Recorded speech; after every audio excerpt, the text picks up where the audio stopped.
Hello and welcome to the WebCertain Global Marketing News Bulletin. I'm Cal O'Connell and here are today's top stories. The EU has extended the deadline for Google to respond to antitrust charges. Facebook has admitted that it's struggling to attract advertisers into its platform in India, and research has revealed how preferred payment options are evolving in Europe.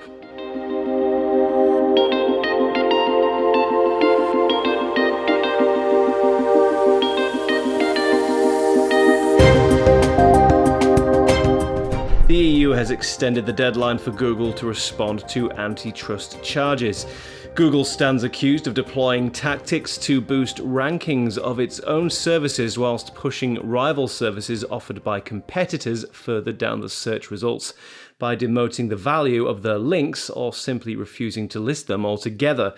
Google was originally told it had to respond to these charges by the 18th of August. However, this has now been extended to the end of the month. A spokesperson from the EU said that the deadline had been extended to allow Google to fully exercise its right of defense.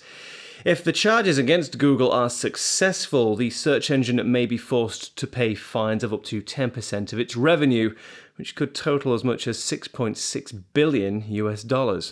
Facebook has admitted that it's struggling to attract advertisers onto its platform in India. India is Facebook's second biggest market with 132 million registered users, second only to the US, which has 193 million users.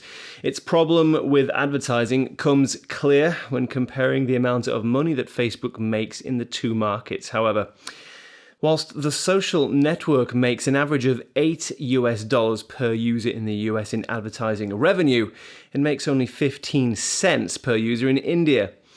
In order to encourage more Indian businesses to advertise on the platform, Facebook is offering features such as free online support for questions regarding advertising.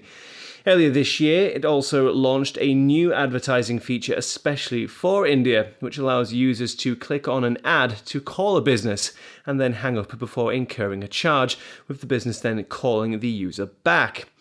With around 65 million small to medium-sized businesses operating in India, but only 1.5 million of these currently having Facebook pages, the potential for Facebook's advertising business to grow in this market is huge. Analysts have commented on the issue, saying that the problem Facebook faces is that social media is simply not considered a marketing tool in the country. TV advertising remains the preferred method for advertisers, meaning that Facebook needs to work to promote itself as a viable competitor if it's to succeed.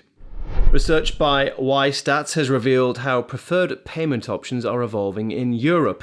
The report found that online credit card payments were the general preferred payment option in Western Europe. The exceptions to this rule were Germany, where invoices and direct debits were the preferred payment option, and the Netherlands, where the local banking method Ideal reigned supreme. In Eastern Europe, a different, more diverse pattern emerged. In Belarus and the Czech Republic, cash on delivery was the preferred payment option. In Hungary, cash or card on delivery was the preferred. In Poland, people preferred to pay using an online bank transfer.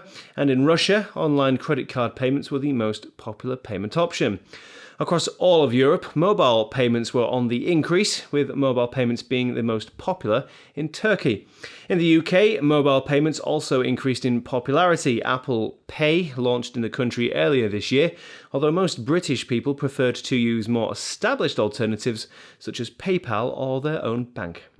And finally, the Russians' communication watchdog Roskomnadzor has said that it has banned several pages on the social site Reddit. The pages in question are to do with how to grow hallucinogenic mushrooms, which are banned in the country. Roskomnadzor has previously threatened to ban the entire Reddit site. This is just the latest social network to come under scrutiny from the Russian authorities. In May this year, Roskomnadzor threatened to fine and block Google, Facebook, and Twitter for allegedly breaking the Russian blogging law, which states that bloggers with more than 3,000 daily readers must register their real identities professionally. That's it for today. Thanks for watching and join us next time.